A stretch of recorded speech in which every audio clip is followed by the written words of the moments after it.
Dear friends, glad to see you all on Fagan Live. It is Friday, July 15th, 10 p.m., 2 minutes past 10 Kiev time. We're doing another stream, day 142 of this war with Alexei Arestovich. Good evening, Alexei. Good evening, everybody. We have 127,000 watching us live, and over 25,000 left their likes. As always, I ask them to... Yes, please react with your likes. Watching is not enough. You have to react with your likes, please, because that's the only way to promote this stream on YouTube. That helps us to raise us and offer it to more people. If you're watching it in English, please do the same for the privateer station. Subscribe, click like. Also do that for Alexei Arestovich channel and Mark Fagan, Fagan Live.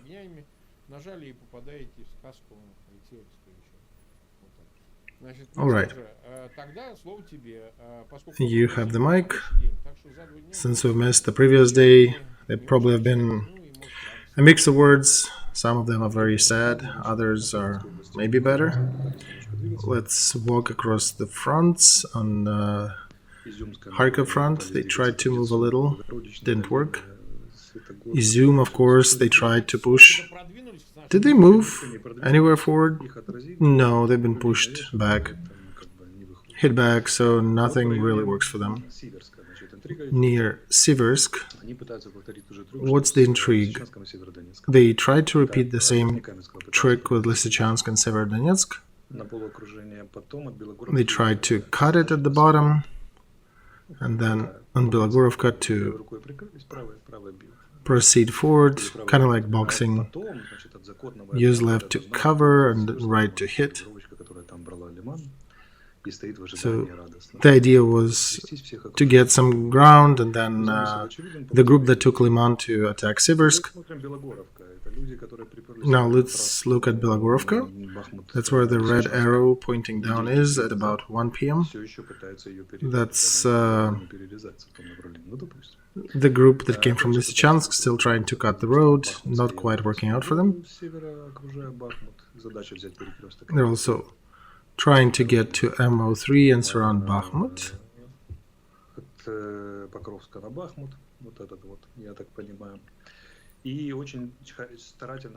There is that effort in the middle, from Pokrovska to Bakhmut and Krasnogora. And in the south, they're trying to cut the road.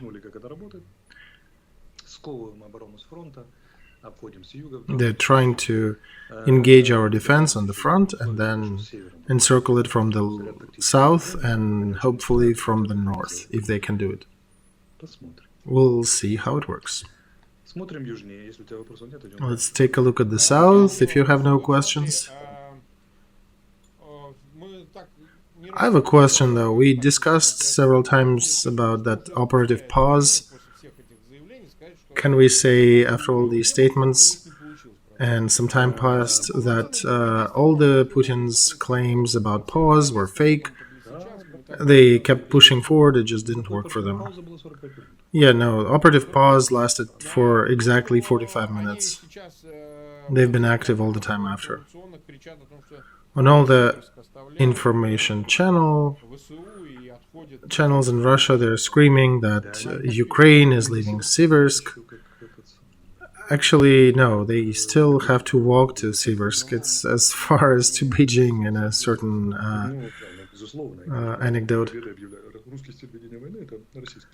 Russian war style is announcing victories before they happen.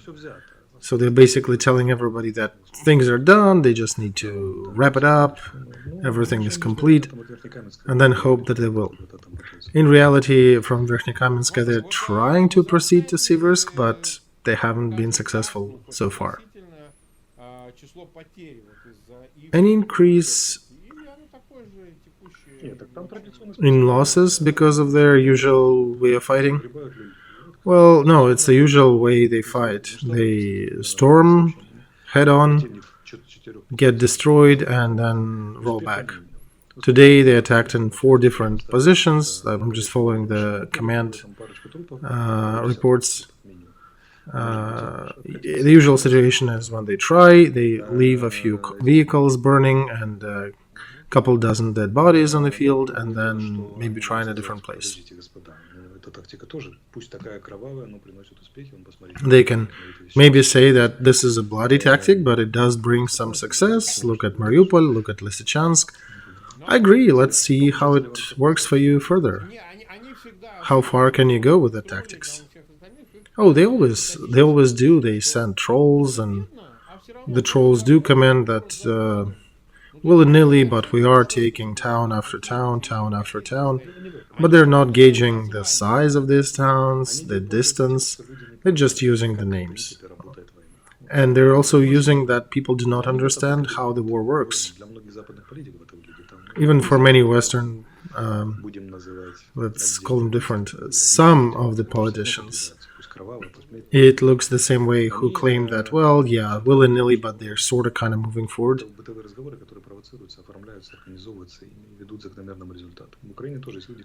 Even in Ukraine, we have people who say that while Arestovich and Fagin are singing sweet songs, Russians are taking towns.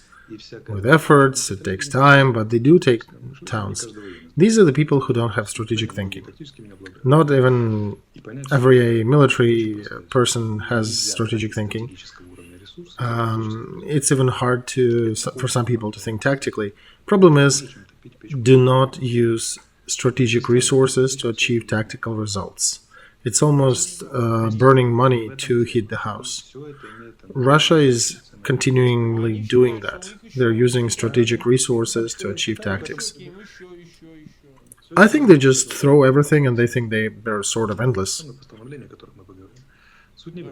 Today, Russian parliament adopted a couple laws. We'll talk about them later. Thing is, Russian military cannot work like that. Stalin could do, but he had a whole other situation that could allow him to do that. So let's look at the middle of the map. It's the same attempt to push to Bakhmut, not even to Bakhmut, but probably to the cross Avdiivka, Pokrovsk. So at about 6 or 7 p.m. on this map, there is a place called New York. That's what they try to attack. Near Mariinka and Zaporozhye, they tried to push. See that little green protrusion? That's where they got their asses handed to them and rolled back. In Kherson area, our artillery was very successful. I'm actually tired to count our hits in Kherson area. We can already see that we are destroying their defenses in Kherson. We're taking out their battle order and also all the logistics they have, ammo dumps, any other support.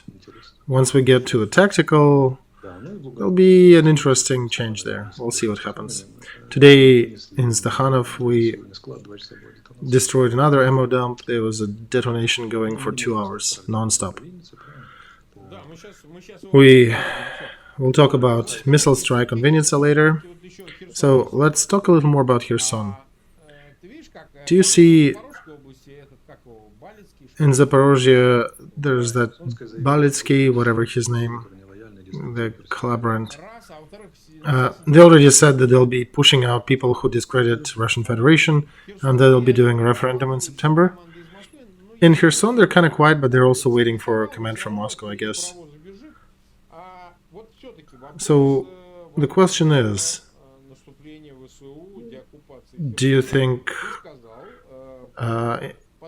Ukraine might have a capability to advance and recapture Kherson, maybe, to prevent them doing the referendum to add these territories to Russian Federation?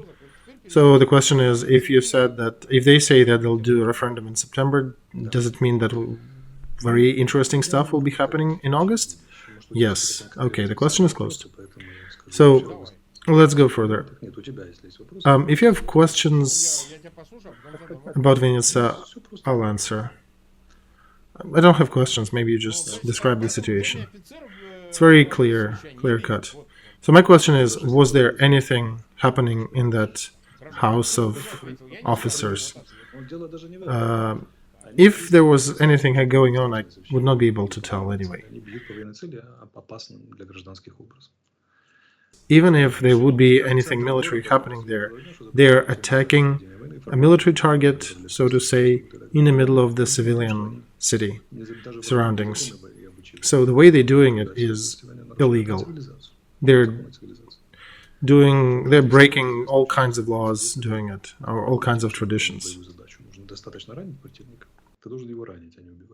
The thing is, for about 300 years, it was formulated that in order to win on the battlefield, you don't need to kill the opponent. You need to wound them. And that's good enough to cause more damage financially, logistically, and otherwise. They're even going against civilization here. They don't care about that. They just want to destroy and kill. And it seems like the world understands that. So, see, in response, they're starting to scream that it's a military strike, it's just collateral damage. Another part is screaming, saying that's what they deserved. If we'll kill more civilians, then they'll feel the pressure and Zelensky might go and negotiate at the end of it. A third group is close to the official one. They're saying, oh, what? No, we just maybe hit some military thing. I've not heard about any civilians. Just the Western representatives and some militaries. We never hit civilians. In my view, all these three views are very close to each other. In reality, this is an act of military terrorism from the country that is a member of the Security Council of United Nations, which is a guarantor of peace on a planetary scale, one of the 5 countries who are the founders of United Nations, who should be responsible for these events not happening. But when they not only allow that to happen, but they're actually doing it, that actually breaks a lot of international law standards, because international law cannot support a country that is using basically military terrorism, that is using military preposition to attack and kill civilians. What is the path here? I think the path would be to kick Russian butt, not just from the Security Council, but from United Nations altogether. Label them as the terrorist, country sponsor of terrorists, or country terrorist. And support everybody who is fighting against them with military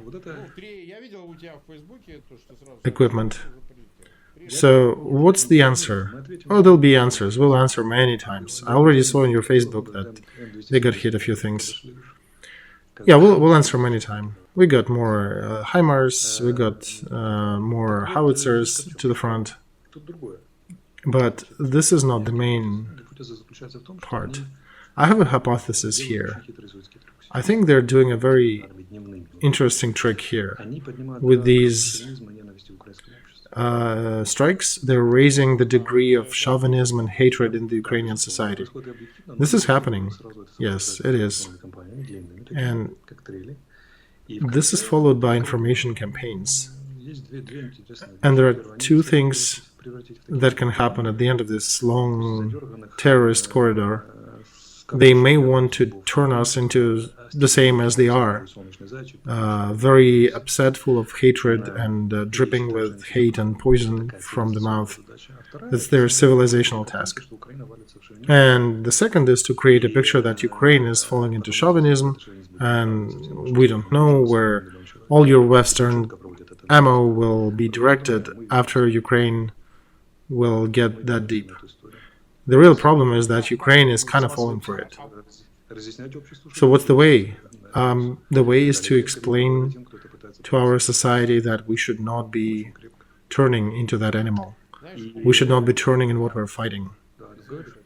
And hit those who are vocalizing in favor of that. I wrote one piece about 10 or 15 years ago, Why War? You can find that article in Daily Journal back in the day. It was about instinct of war. Arthur Koestler, famous one, who wrote an interesting work that war is not exactly an animalistic instinct in a full understanding of that. War is a product of mental activity. People prepare for that. People take certain decisions in preparation for that. Well, animal instinct is different. Animals have an instinct to just destroy the threat at the moment. A fight for female or fight for food maybe, but in general, the kin does not destroy their own. They usually give in to the strongest opponent. And the actual human approach in this case would mean more of understanding what is rational, what is proper. But we're not talking about Russia being rational. And the first reaction in Ukraine is really emotional and aggressive. Yes, let's kill everybody, take no prisoners, cut their throats. But even if to approach that rationally and taking out all the emotions behind the parentheses, it does not differ from a general goal to let's kill Putin. It's a very explainable wish. It's not the thing it is, I think. Mark, Russia has its own society. They have some volunteers who supply UAVs to the front. They got people who actually go fight for money on this front. There are even some liberal side that support that and saying we cannot do that against the country.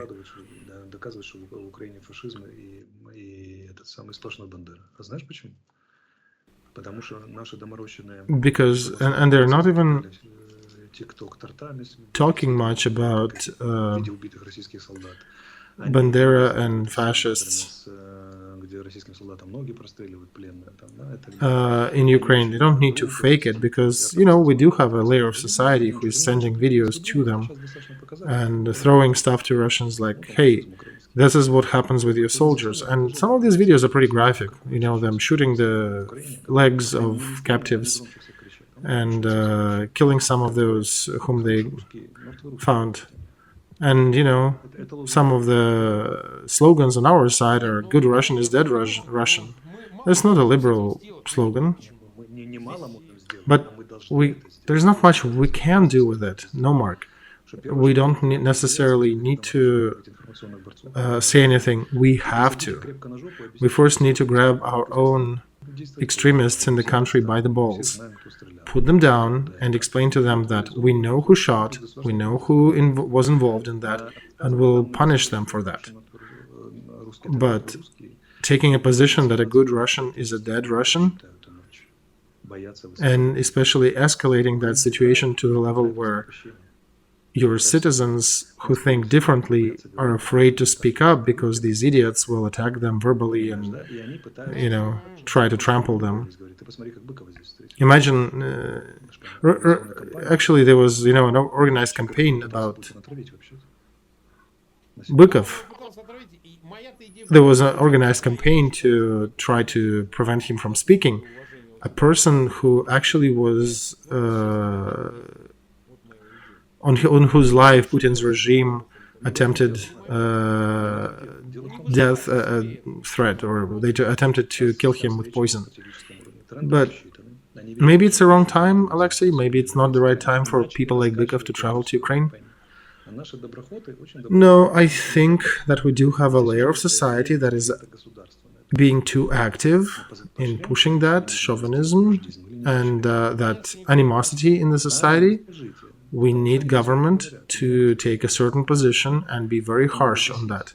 We need to put these flames out. This is not an attractive point. This is not being accepted well in the world. This is not what we want to have in our background when we talk to our partners on the West. This is a big problem, and they did calculate that in Russia. And I can see that from where I am, that there is that hit, and then there is a big informational push over and over. This is an informational special operation, that's what I'm saying. And it has to be addressed properly on a certain level of government politics. Of course, people will be full of hate initially after such a push by Russia, but then after this, you need to turn the hatred down and need to be rational. So it's less problematic with people who just feel their emotions, especially if it's their close ones. It's more about those who fan the flames on the media level and in the government level. This is not a simple thing. This is the action from Russia that is trying to make fascists out of Ukrainians. They did not know what they're fighting after the 4th of April.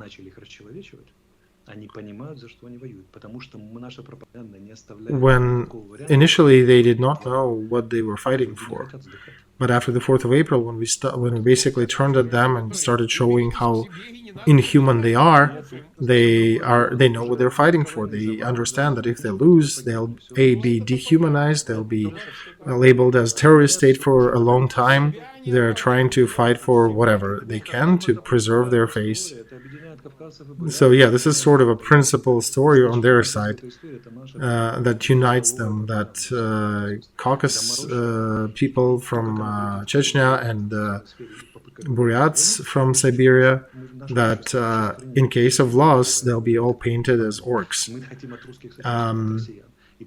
And on our side, we need to be more careful because we need to push them back, but we cannot push them and express the highest level of hatred. We scream at them, please repent, understand how animalistic you are, but we cannot at the same time scream at them and say, you all gotta die. This doesn't work like this. You need to promote one or the other. Well, I hope God help you with this effort, Alexei, but actually Russians do have their own responsibility. They need to fight that regime on their own. Because I was listening to what they do in their parliament, they're turning themselves into slaves with all the laws they're taking. Do you understand, Mark, the game they're playing? They're playing who will sit longer. They don't care about winning, really, at this point. Maybe capture Donetsk region, maybe capture Lugansk region, that's it. And they're transferring their production to military support. And they already are talking, actually, Alexei, in parliament. Let's refuse from all the commercial initiatives in the country. Let's produce military stuff. And that's their position. We can eat bark. Can you eat bark? And they hope that this chain, the chain of local political crisis, like Draghi, Johnson, Macron lost parliament elections, by winter, when there'll be issues with energy in Europe, and Europe will be freezing, and Ukraine will be freezing,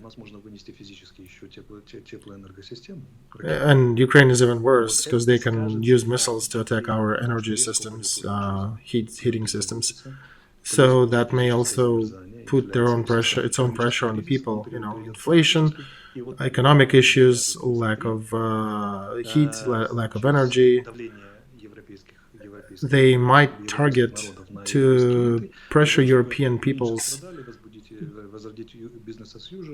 to avoid suffering by returning to business as usual and bring back as it was. So their strategy is basically to tighten up their belts, inhale and wait longest till Europe goes belly up first. And referendum in this regard is basically just another motivation for themselves to protect that part of Ukraine as if it was their own Russian territory. And problem is that they Europe is also trying to catch up on that, and it's not even it's a problem for Russia. Germany is trying to conserve the nuclear power. They're already only 25% dependent on Russian gas, but Russians do target that Europeans may not be able to stand or cope with a sharp decline in the quality of life next winter. And that is their calculation. They do know what they're doing. They're pretty rational in this calculation. We don't know if that'll work. And, Ukraine has its own plans about their referendum, but they do have that strategy, and that's what they're trying to push. Today, what's his name, Minister, about Russian, Manturov, yes, Manturov, Vice Prime Minister. He was talking about the condition of Russian industrial complex. And, at the same time, we can look at Iran, who is doing 3 regional wars, being under sanctions for half a century. I think there's a difference. Iran has ideology, and it's a different country that got sanctioned in a different time.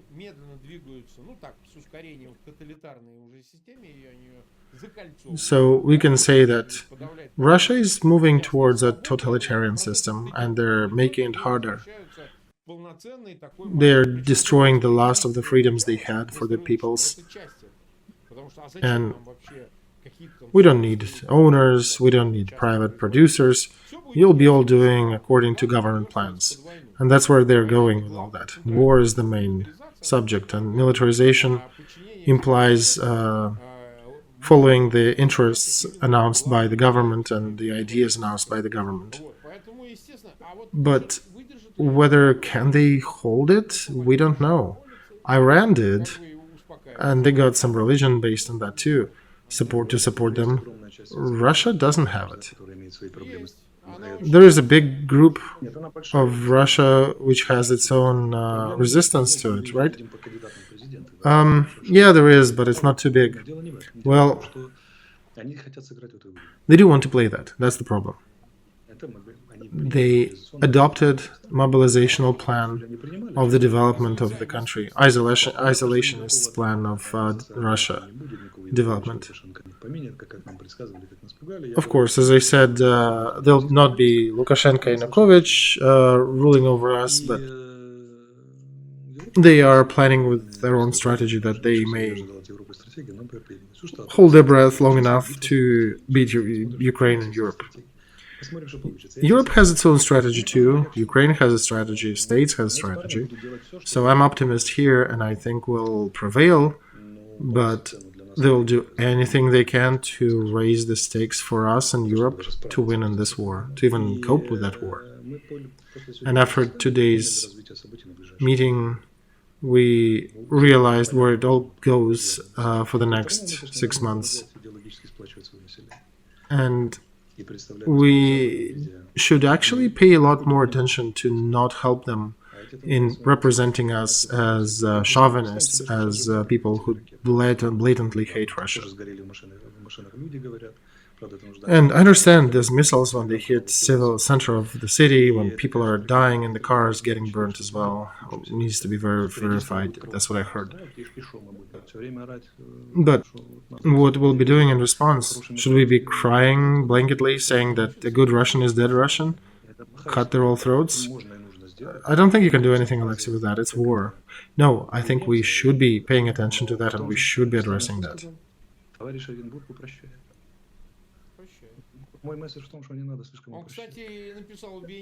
I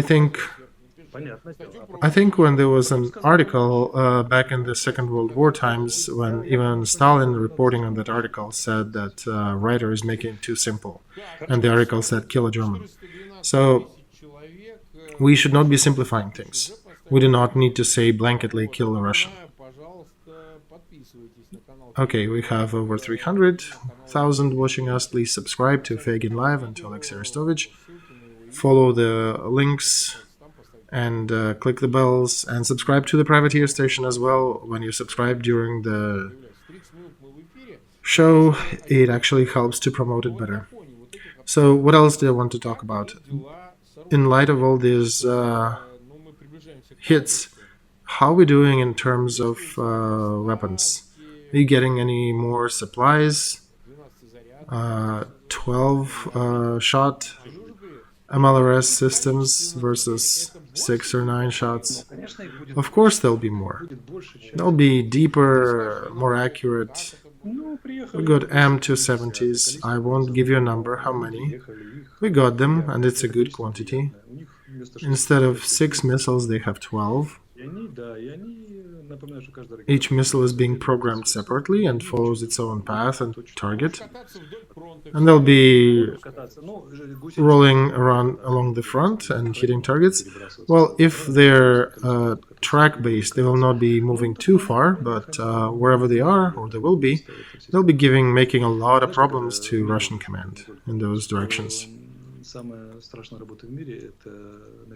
Do you know, there's a joke that the most dangerous job in the world is the night shift on the Russian ammo dump. So we got them. There was a big budget adopted in the United States. $1 billion was for Ukraine out of that budget.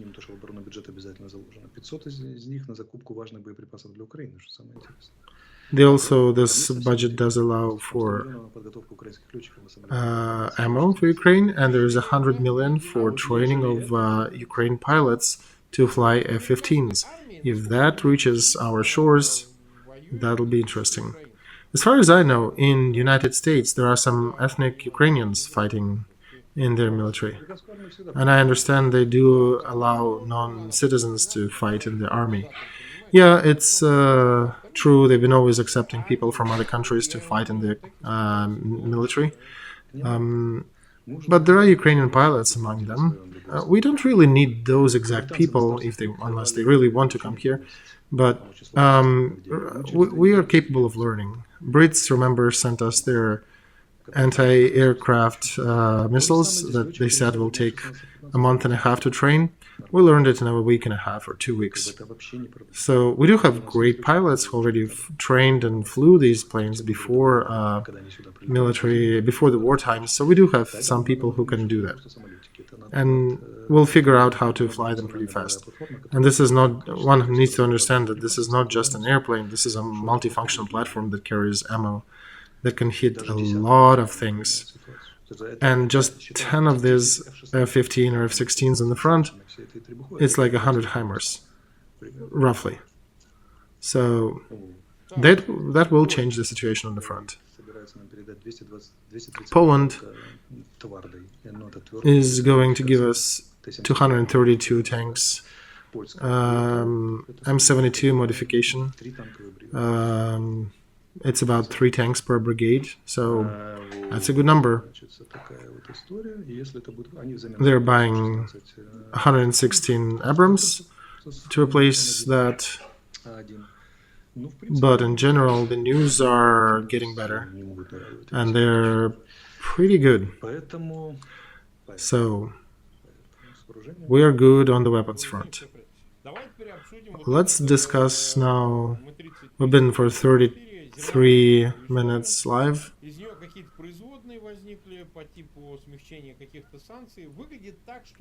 Let's talk about that Istanbul negotiations that happened.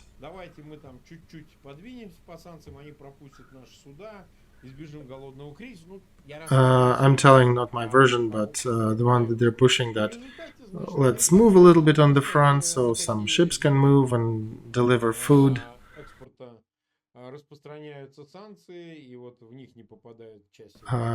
Some people started talking about what goes into sanctions, what doesn't. So what's happening with all the grain and the food items and their deliveries outside of Ukraine? This is the case when I should not be commenting, Mark.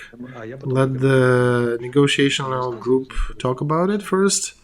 I can comment when they start talking. And there is something to talk, right? Oh yeah, there is something to talk. And I just can say that there'll be a peace treaty to deliver food. That's bullshit. Okay, so you did answer the major question, that there'll not be peace related to the food deliveries. Is Moscow asking for peace on the talks? Well, they do, yeah, because they don't like being under HIMARS attacks. They want to accumulate some force. I cannot say, so they are asking for peace. Well, I cannot state that, but I am just discussing out loud that they likely are. I'm waiting for our side to start commenting on that because I can comment as Alexei Arestovich as a physical person and, somewhat related to the office of the president, but my main principle here is do no harm. So it's a sensitive subject, and I'd rather let our negotiators speak first, and then we can comment on what they disclose. Okay, we understand. Second, we do have a cast tomorrow, right? Yes, we do. Can I say a few more personal things? Yes, please. So this is a fighter from Kluchitsky Battalion, a young guy with a cat. He died recently. He died near Lazovaya. He was in Intel with his friends. He was considered to be missing for a while. We found his body and sent it back. He went to fight in 2014 for a couple of years. Then he lived a peaceful life for a few years. But then as February started, the war started in February, he came back to the front. He was regretting that he missed a few hours of the front. He had actually good connections and good experience, so he did not need to be on the front, but he did go to the front. And his mom wrote a letter describing a lot of things about him. One episode at school, when he was in the 6th grade, when the teacher asked who wants to be a soldier, he was the only one who raised a hand. His classmates were laughing, saying, "What, do you want to serve? We could, spend money and not go there and work and make money instead." He actually cried at that, and he said, "I don't care about their opinion, Mom. I do want to protect my country. I will be an officer."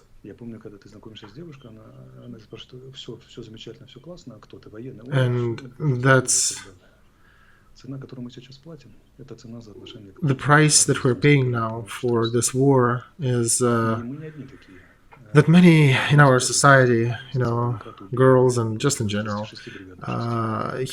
his mom did comment on that many girls did not like it and say, "Oh, what are you doing? Are you military? Oh, I'm not interested." So that's the price we're paying for, that we devalued that position, that profession in our life. Germany is paying price for that. From 26 divisions, they have only 6 left. And I hope that after the war, we do change, and during the war we do change that the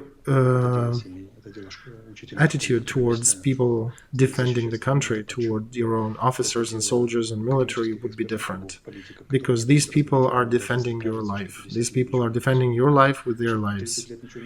And the problem is that it may be 20-30 years of quiet time when nothing happens, but then things like that happen when Russia comes and attacks. I need to remind you that, for example, Switzerland army is number 4 army in the world, even though they have not been actively engaged for 213 years. They do understand that you cannot grow up a commander out of nothing. It takes time to grow good cadre. So the countries that forget that, they pay a high price. I will speak more on that. It's about self-criticism. I'll speak more about that after the war. But I need to thank the family of Felix, this guy, his commanders and his friends who are dying by a dozen and 100 on the front, paying with their lives for the mistakes that our society made in the years past. I turn to the people of our country: do not make the mistakes that will be paid for by lives of these bright people, these bright guys and girls on the front. And Felix, rest in peace, he got an award for personal courage. This is the lesser of orders that he could receive for his life given for the country. I don't like showing and pointing at the dead soldiers, but I do want to make a point here today and say that we're still making a lot of mistakes in the government politics and propaganda and other things that will pay for a lot. I will say it once during this war. I'm trying not to do it too often, but let's not grow the mortality on our side from that war by uniting Russian society against us. This is a really poor strategy. War is war. There are 426,000 watching us, 150,000 click the like button. Last message for today. We do have a campaign and merchandising. Here's the shop we have, one for Europe. That's for Europe, Asia, and Middle East. You can order these with terrorist and foreign agent. And that's a Ukrainian shop. We finally opened that one. The link will be in the stream, in the description. So here's the market in Ukraine. 1,130 grivnas, 650. The yellow one, I think that's the ladies. I think it's not too expensive in Ukrainian money, but there are a lot of things there, so explore. There are even some bags, totes. So now Ukraine has its own shop on our project, and you can buy that monetary funds once we get it. We haven't received it yet. I think it needs to pass, a month needs to pass before we get some supply from YouTube shop, and we'll start disseminating that. We have some candidates from Vinnytsia and other parts. We'll be trying to send that support to them. So please support us the way you can. Share links in your social media and in the descriptions. Alright, Alexei, see you tomorrow at 10 p.m. Yes, we'll talk then. We'll cover the things we did not do today. Yeah, I suspect there'll be a pretty intense week, so there'll be more things to talk. Alright, till tomorrow. Good evening. See ya.